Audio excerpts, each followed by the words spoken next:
Mini budget मजीद ताखीर का शिकार। विफाकी काबीना का खुसूसी इजलास कल नहीं होगा। वज़ीर आज़म ऑफिस ने काबीना डिवीजन को हिदायत जारी कर दी। इजलास रवा हफ्ते ही बुलाया जाएगा। ज़राए के मुताबिक इत्तेहादियों के एतराज़ात के बाद आर्जी तौर पर मौखर हुआ। वज़रा कल इत्तेहादियों के एतराज़ात दूर करने की कोशिश करेंगे।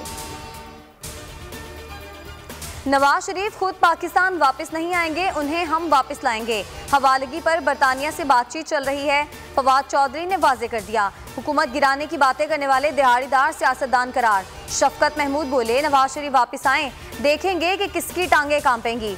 आसिफ अली जरदारी हुकूमत मुखालिफ तहरीक क्या चलाएंगे, उन्हें तो जेल में होना चाहिए। काबीना ने पहली नेशनल सिक्योरिटी पॉलिसी की मंजूरी दे दी। मुशीर कौमी सलामती मुईद यूसुफ ने नेशनल सिक्योरिटी पॉलिसी के मुसव्वदे पर ब्रीफिंग दी।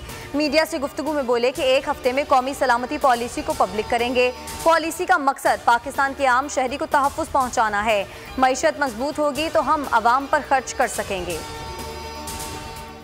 नेशनल सिक्योरिटी पॉलिसी की मंजूरी अहम संग मील है। DGISPR का ट्वीट, कहते हैं चैलेंजेस से निपटने के लिए नेशनल सिक्योरिटी पॉलिसी ज़रूरी है।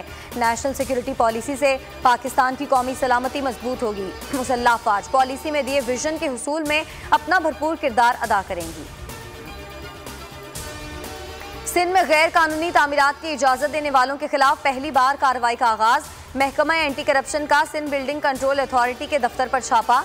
डायरेक्टर जनरल दफ्तर से फरार। डायरेक्टर से पूछगछ। एंटी करप्शन टीम ने नस्ला टावर का रिकॉर्ड मांग लिया। जिम्मेदारों के खिलाफ मुकदमा दर्ज। तहकीकात के लिए 2 अलग टीमें तश्कील।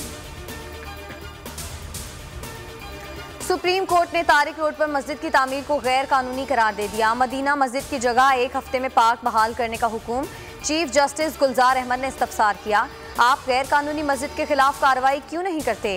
इस्लाम गैर कानूनी जमीन पर मसाजिद की तामीर की इजाजत नहीं देता। PCHS से नॉर्थ नाजिमाबाद तक एक ही हाल है। 200 गज पर 8 मंजिला इमारतें बना दी गईं। जल्जला आया तो सब खत्म हो जाएगा। राना शमीम बयान हल्फी केस। इस्लामाबाद हाई कोर्ट का 7 जनवरी को फर्द जुर्म आयद करने का फैसला।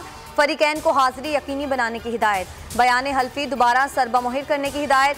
चीफ जस्टिस अतर मिनुल्लाह ने रिमार्क्स में कहा कि जो बयानिया बनाया जा रहा है वो खतरनाक है। राना शमीम ने सारा बोझ सहाफ़ी अंसार अब्बासी पर डाला। ये तौहीन अदालत केस नहीं, इस्लामाबाद हाई कोर्ट के एहतसाब का मुकदमा है। अफगानिस्तान में इंसानी अलमियत से बचने के लिए आलमी कोशिश की ज़रूरत है। खित्ते में अमन और अफगान अवाम की तरक्की और ताउन के लिए कोशां हैं। आर्मी चीफ की यूनान के सफ़ीर से मुलाकात में गुफ्तगू। सफ़ीर की इलाकाई इस्तेहकाम के लिए पाकिस्तान की कोशिशों का एतराफ़। अफगानिस्तान की सूरत हाल में पाकिस्तान के किरदार की तारीफ। कोरोना के नए वेरिएंट ओमिक्रॉन के फैलाव में तेजी आ गई। पाकिस्तान में 27 दिसंबर तक ओमिक्रॉन के 75 केसेस सामने आ गए। कराची 33 केसेस के साथ सरे फहरिस्त। अमरीकी माहिर वबाई अमराज एंथोनी फाउची ने एक बार फिर ओमिक्रॉन को तेजी से फैलने वाला वेरिएंट करार दे दिया।